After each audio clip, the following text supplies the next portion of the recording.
always know.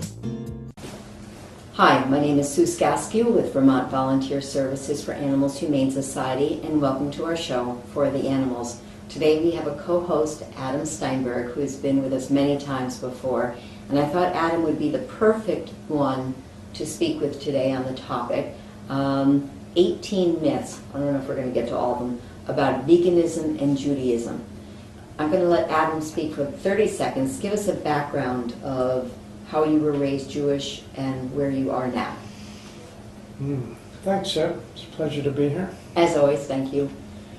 I grew up in a Jewish household where meat was a staple of all the meals. And in our temple, meat was also a staple of many of the meals and festivals. In my bar mitzvah, meat was a staple as well. And never had I heard about any of the cruelties or suffering that the animals we were consuming were inflicted upon. So it wasn't until yoga that I realized that other animals feel just like we do. Mm-hmm. Okay, so let's discuss these myths and see how many we can get through from a Jewish perspective.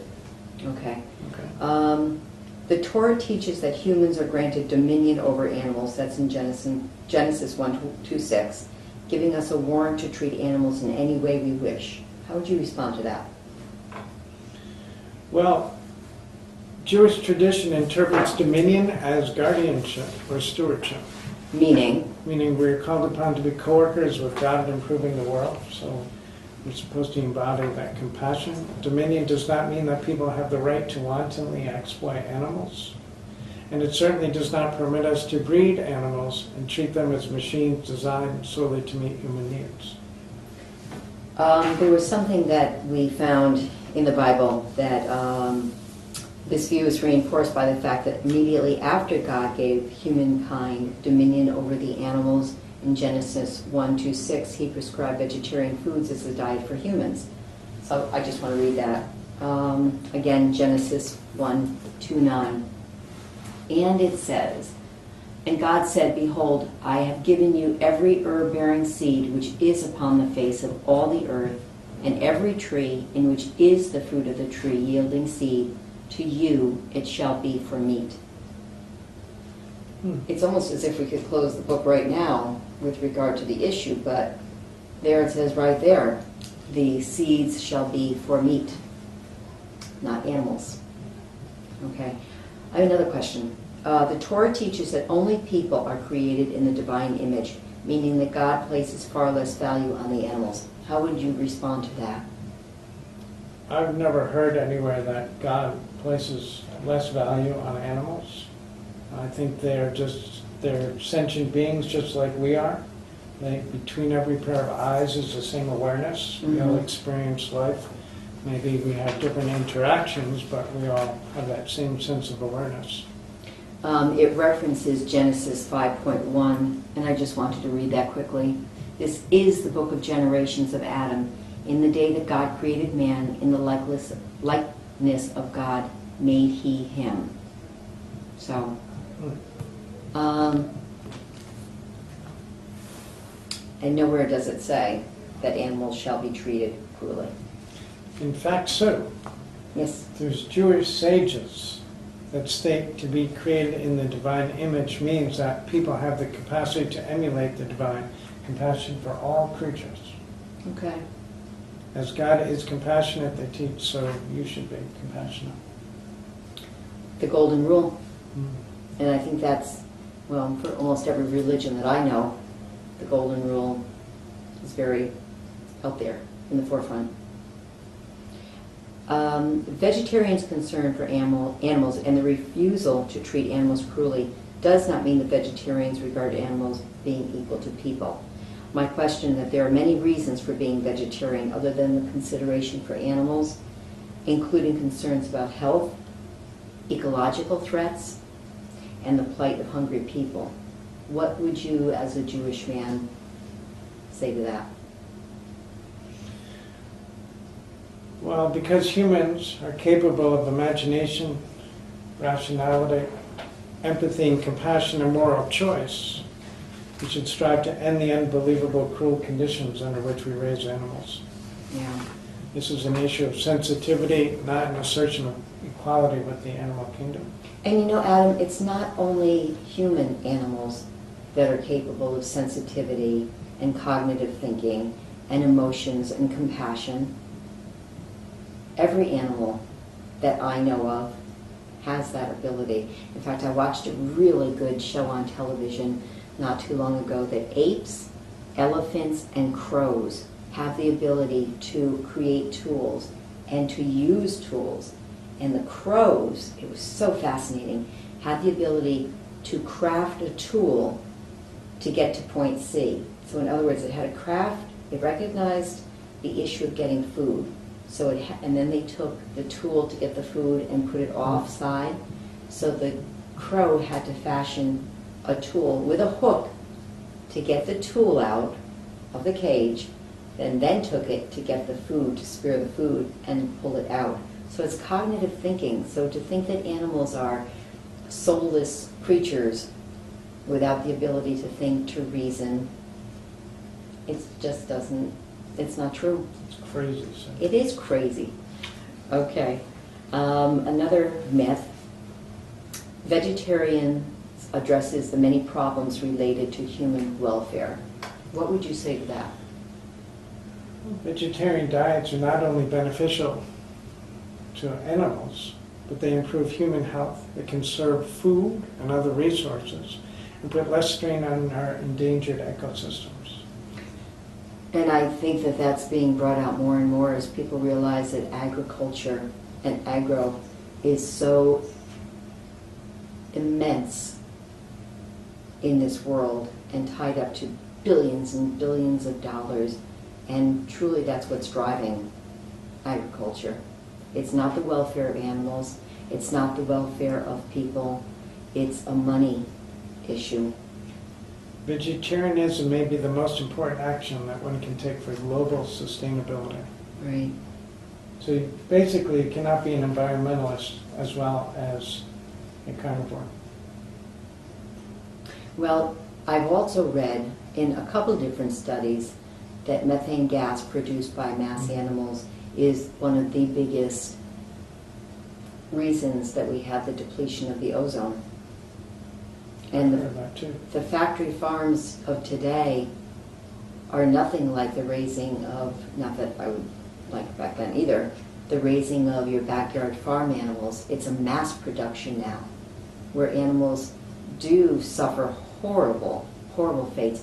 In fact, we were just watching on the news the other day that the pig gestation crate passed almost unanimously in the New Jersey House and Senate, and that Governor Christie... You mean to ban it? To ban it. Excellent. And Governor Christie vetoed it. And a gestation crate, I don't know if you can see the size of this table, but basically keeps the pig not able to turn about at all, facing one way. It can lie down, it can stand up, and they're pig upon pig upon pig. And that's how they live their lives. And if anybody has had a dog in their life, I can tell you from firsthand knowledge, pigs are more intelligent, equally as sensitive, and comical, emotional, and for them to be confined to a gestation crate is just torturous, and they do go crazy. But that's only one animal out of several that we have to consider when we're talking about animals being used in food production. But back to the Jewish myths. Tell me, by putting vegetarian values ahead of Jewish teachings, vegetarians are, in effect, creating a new religion with values contrary to Jewish teachings. How would you address that? Well, Sue, Jewish vegetarians are not placing so-called vegetarian values above the Torah principles, but are challenging the Jewish community to apply Judaism's splendid teachings at every level of our lives, including the table. Vegetarians argue that Jewish teachings that we must treat animal with compassion, guard our health, share with hungry people, protect the environment, conserve resources, and seek peace are all best applied through vegetarian diets. Okay. So once again, it comes back to that compassion. And it goes back to the law of the Torah. teaching compassion. Am I correct? You're correct. So. Okay. But, okay, I know on some Sabbath holidays, Jews can eat meat. What would you say to that? Or should or can? What's your response to that? Well, my response is, if we're living compassionately, how we interpret the scriptures would be in line with compassion and not to the continued torment of others. Not to the politics of agriculture? Right. Okay. So depending on what version of the Bible you may be purchasing, maybe there's one put out by the local livestock production people. Ooh, well, it is an oral history, isn't it? It's And all prophet. there are many books to the Bible that have not been printed. I found the answer that online very interesting. Shall I read that? sir? Would you? Yes. Thank you, because I don't think I would be able to do So, pronounce. according to the Talmud, T.B. Pesachim, since the destruction of the temple, Jews are not required to eat meat in order to rejoice on sacred occasions. This view is reinforced in the works of Reshit Chochmah and Koren Shlomo and Rabbi Chitzika Medini's Sidei Chemet, which cites many classical sources on the subject. Several Israeli chief rabbis, including Shlomo Goren, late Ashkenazi chief rabbi of Israel, and Shir Yashuv Cohen, Ashkenazi chief rabbi of Haifa, have been strict or are strict vegetarians. Okay. Jews historically have had many problems with some animal rights groups which have opposed shatita. Am I saying that right? Yeah, of Okay. course. Close. Okay, thank you. Which is the ritual slaughter, and advocated its abolishment. Could you talk to that? Well, Jews should consider switching to vegetarianism, really veganism. Mm-hmm. And the difference being?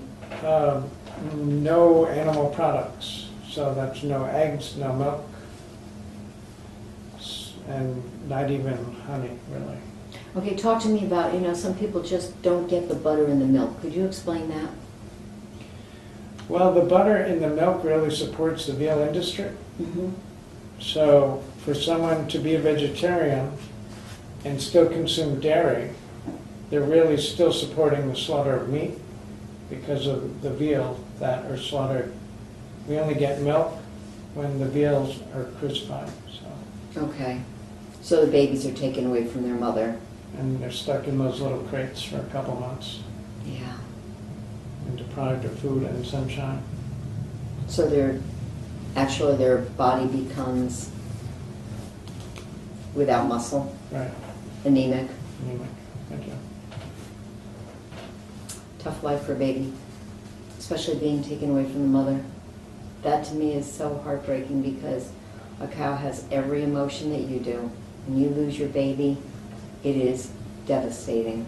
I've heard them cry for days and days looking for their babies, and it's just... There's many, many videos online. All you have to do is Google, the dairy industry, and you'll find the mother and calves being separated. Yeah. Okay, we did find in reading through this one line that was pretty interesting. Samson...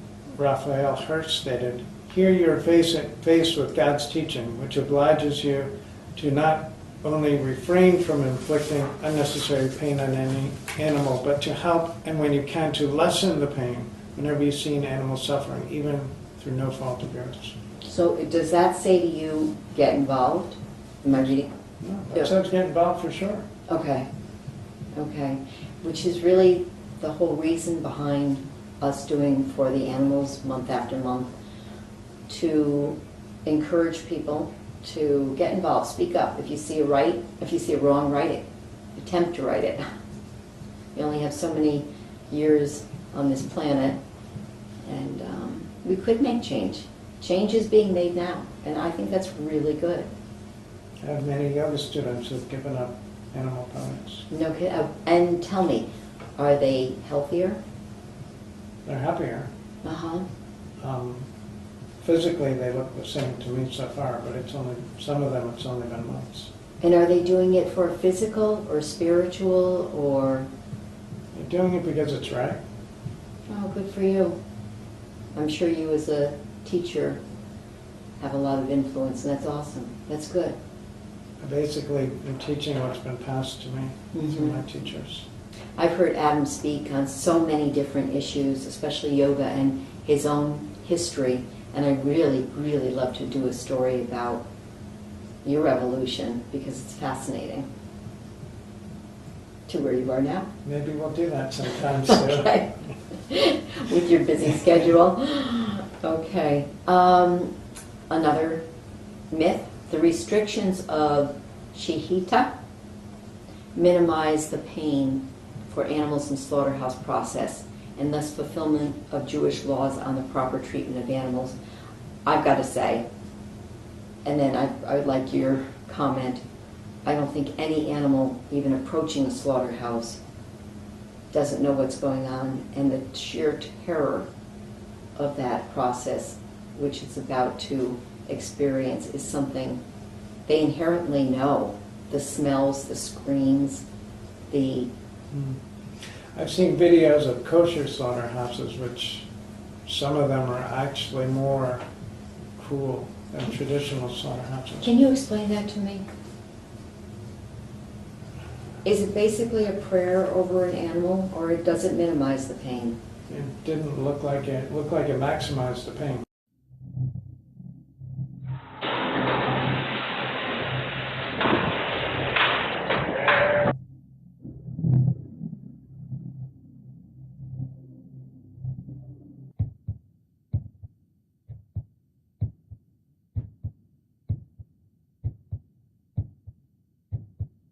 לא, עד כדי כך נכנס לתוך העניין ומנסה להבין פה כל שנייה מה קורה לו לעגל כשהוא מפרפר או לחיה שהיא מפרפרת.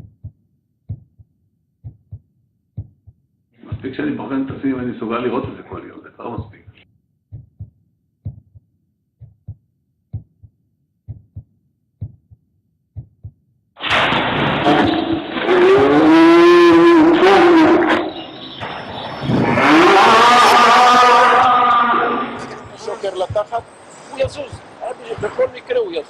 אתה חושב שהמותג ייפגע אם יפורסמו תמונות של התעללות מפה? המותג ייפגע בוודאי. אבל זה יהיה לטווח קצר, כי יש לנו זיכרון קצר. של הציבור יש זיכרון קצר. אני אומר שידיים נקיות. How did it happen? Well, the best depiction is in the video Earthlings. So it's an hour and a half. It's also available free on YouTube. And that really covers the whole gamut of what we do to animals.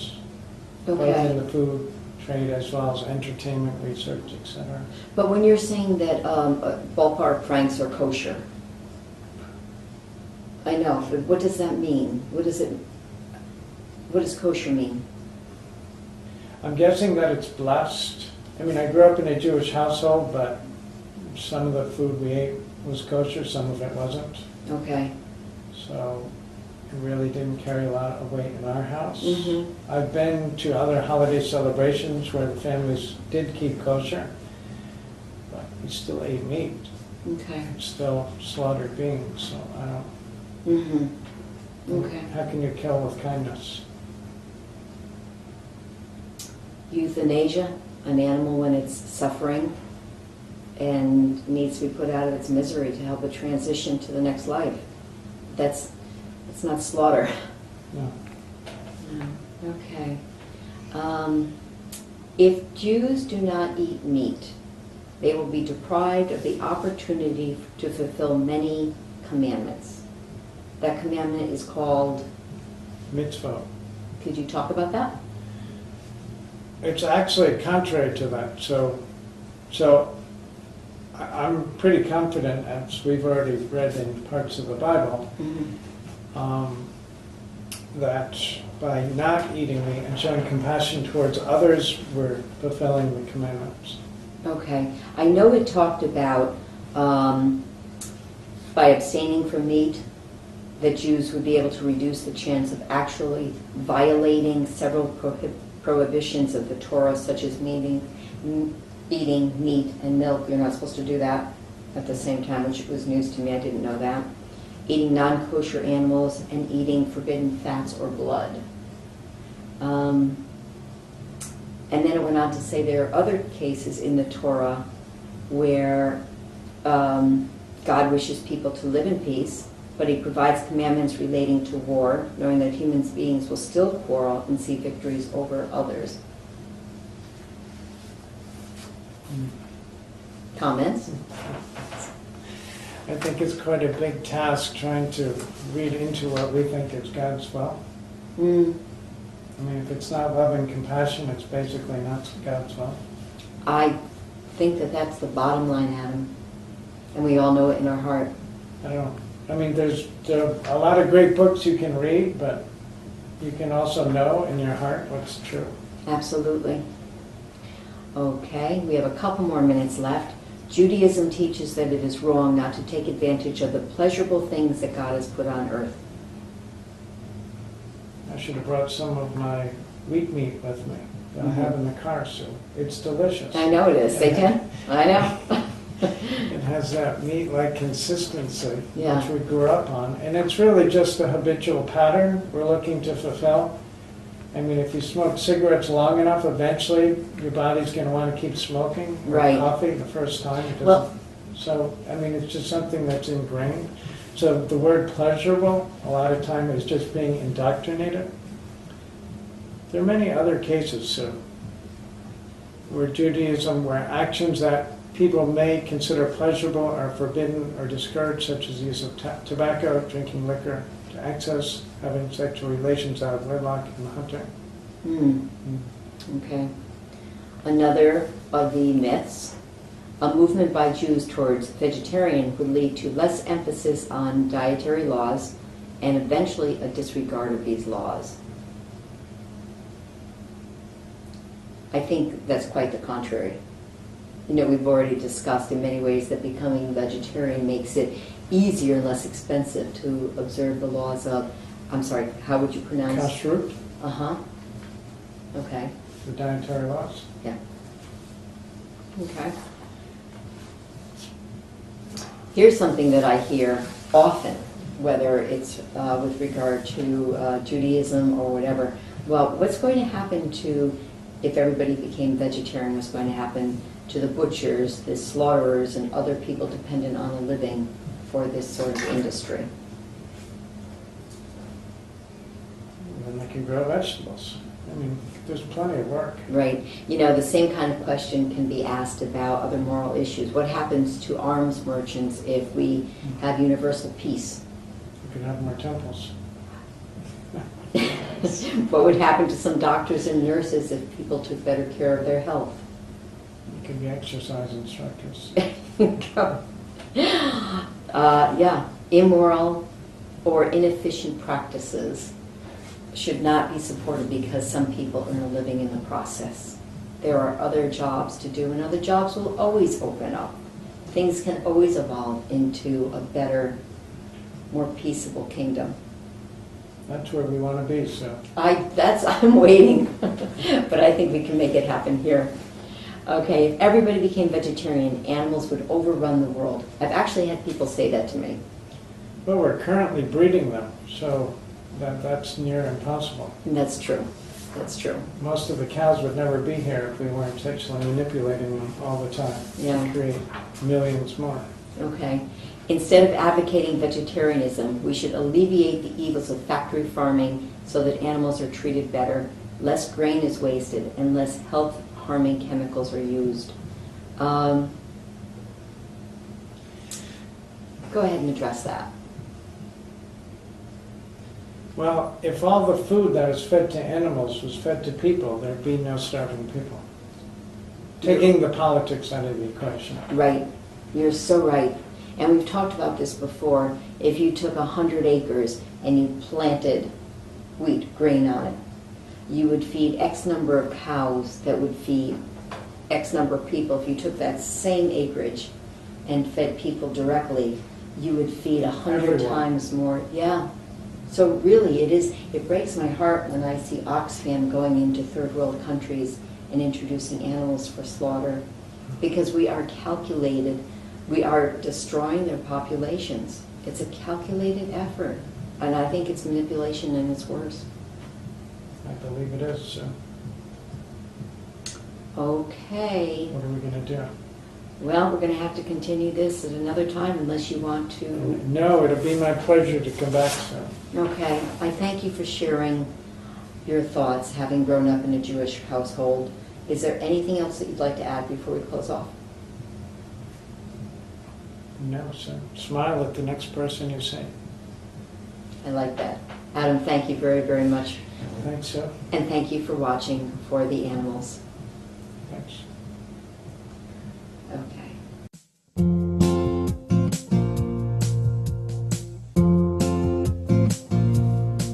At dusk, there came a turning. There was a moment when all was known. You could feel